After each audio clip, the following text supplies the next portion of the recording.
Let us be like Mama Mary, who completely entrusted her life to God's plan and feared neither fire nor flood.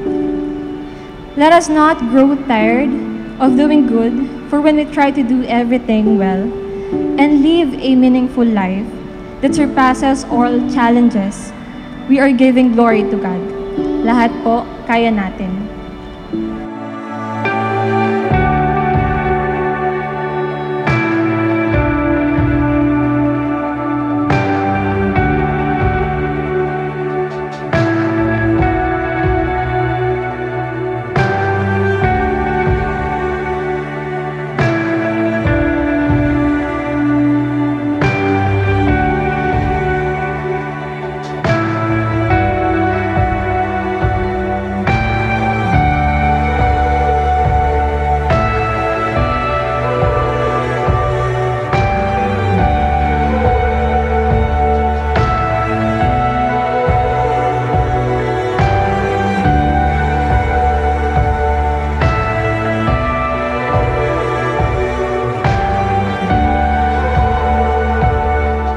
At sa ngalan ng kaparian ng Diocese sa Cabanatuan, ay nais kong ipabot sa inyo isang mapagpalang pagbati, maligayang kapistahan ng kalinis-linisang paglilihi ng Mahal na Birheng Maria. Purihin natin ang ating Panginoon. Taon-taon, meron tayong ginaganap na pagdiriwang, na kung saan sa pamagitan ng pagdiriwang na ito ay nagiging mahalagang pagkakataon na ating sariwain na muli kung ano napapaloob sa ating paggunita at pagdiriwang sa kapistahang ito.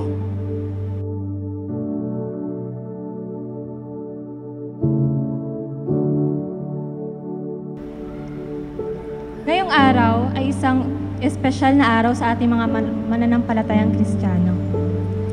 Solemnity of the Immaculate Conception of the Blessed Virgin Mary is a holy day of obligation to celebrate Mary, who was conceived without the stain of original sin on December 8 and was born on 9 months later, September 8. Isa pong pagpapala ang mapili bilang Hermana Mayor 2023 at maging instrumento ng ating Panginoon kasama ng aking pamilya upang parangalan po ang ating mahal na inang Immaculada Concepcion.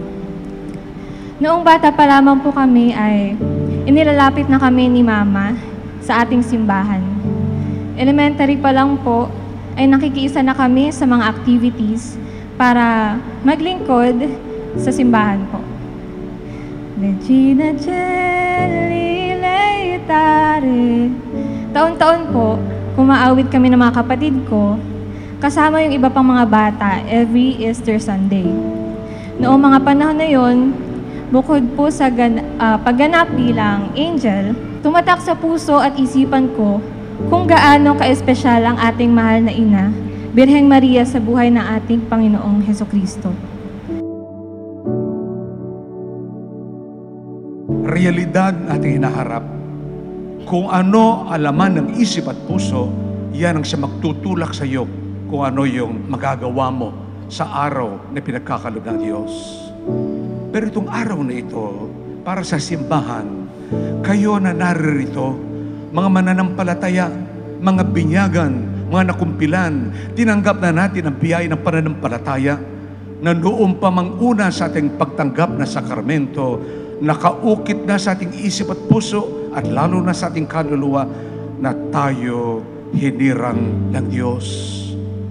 Na dahil sa kanyang pag-ibig, pinagkaulban tayo ng ating Panginoon ng maraming pagkakataon kung sa papanong paraan ang nakalaang buhay natin ay ating bigyang patutuo sa pamagitan ng pag-ako sa kahulugan ng pagiging anak ng Diyos.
Kapag ang Diyos ay dumarating sa atin, hindi ka palagi nandito sa loob ng simbahan. Pwede ka na sa palengke, pwede ka na sa bukid, pwede ka na sa lansangan. Pag dumating ang Diyos, makinig. Tulad ng ginawa ni Maria. Mapagpakumbaba at pinakinggan ang pahayag ng anghel. At ang mabuting balita ay pagtawag na siya hinirang ng Diyos upang siya magiging ina ng ating manunubos. At siya'y nagulimihanan. Itong araw na ito, minamahal kong mga kapatid, ay napakagad ng kapistahan sa buong simbahan na ating pinabalik-balikan upang sa ating pagninilay sa nangyari kay Maria na tao na katulad din natin, tayo nawa ay handang makinig sa lahat ng paanyaya ng Diyos upang tulad ng kanyang tugon, paano mangyari ito? Nasaantalang ako isang dalaga. Pero pinaliwanag ng Anghel Gabriel. At doon, lalong-lalo na nung kanyang tinukoy ang patungkol kay Elizabeth na kanyang pinsan, lalong lumawanag ang kanyang pag-unawa sa natatanging pamamaraan ng Diyos. Nagpag-may plano ang Diyos para sa sangkatauhan at sanlilikha. Naroon ka dapat pakinggan, sumang-ayon at tumugon.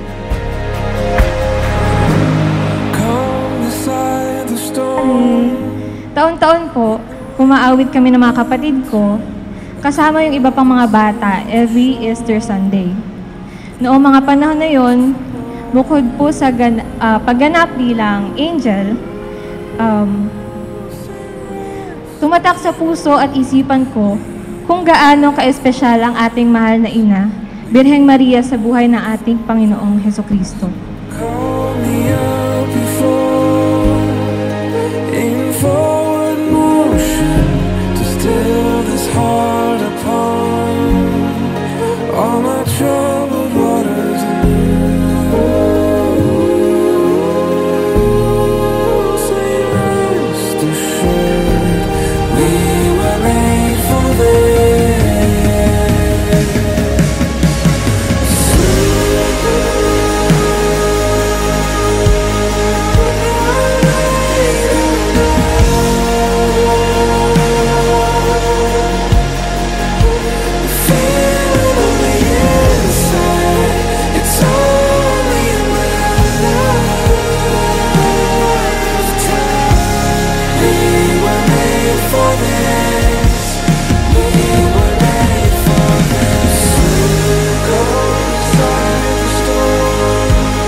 Kaya itong kapistahang ito ay isang napakahalagang kapistahan para sa atin upang mapanumbalik na muli sa ating kamalayan na ikaw mahal ng Diyos, na ikaw nilikha ng Diyos na kawangis niya, na ikaw natural sa iyo magmahal tulad ng pagmamahal ng Diyos.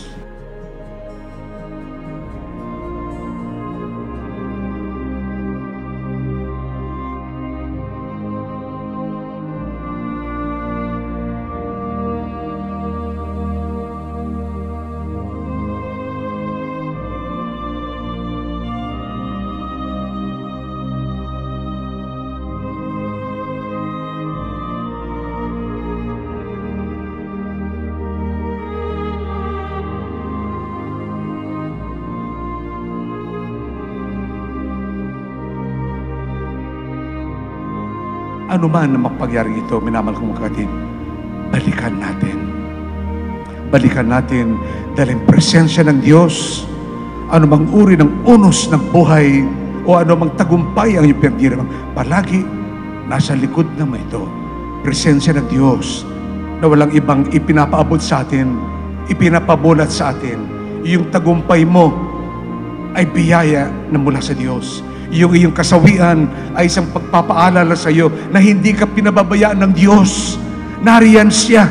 Hindi mo lang naramdaman dahil punong-puno ka ng iyong hangarin sa buhay at ambisyon na pagsarili lamang.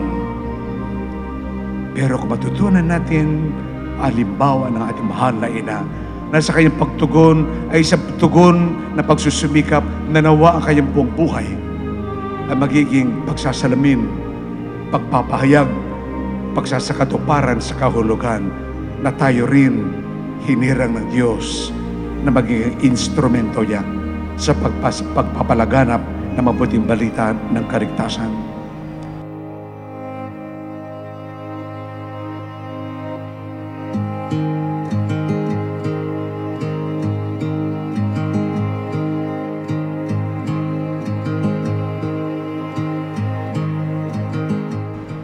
I grew up having very good circle of friends and family with a common goal of spreading love, mercy, compassion, and kindness to everyone, regardless of the status in life, age, gender, and position. Napakasarap po sa pakiramdam at sa puso gumawa ng kabutihan at tumulong sa mga tao. God, I'll start on the bright side. Caught a glimpse of the first light.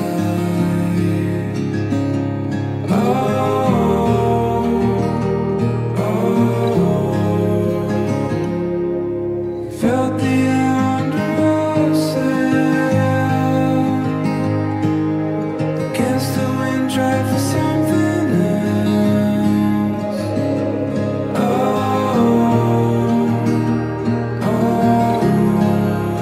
Watch it go.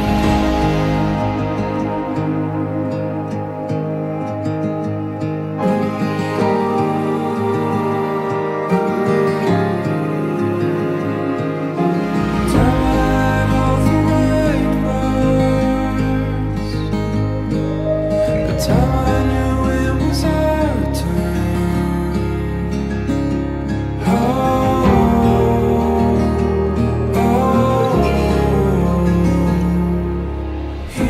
Look at the many details of that event so that ultimately what we encounter in the heart of this event is the God who is ever present, always reminding us, now you have known me. Ngayon, nakilala mo kung sino ako, na siya yung Diyos na matapat.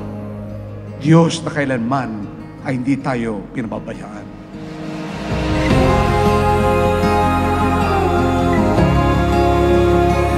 See the world through different eyes. And it changes everything.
blessing po na kumpleto pa rin ang aking pamilya.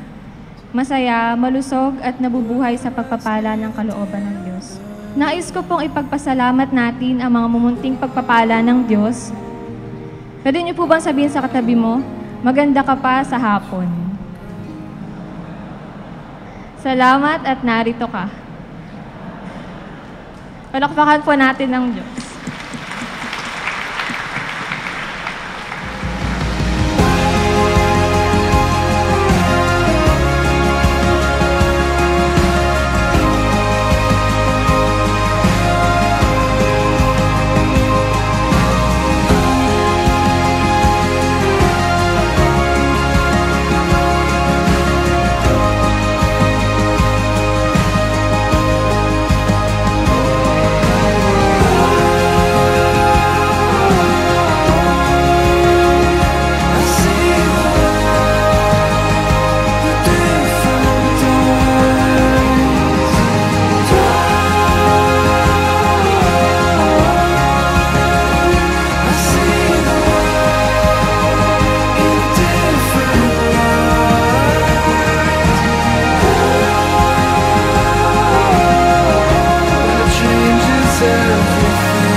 Changes everything. It changes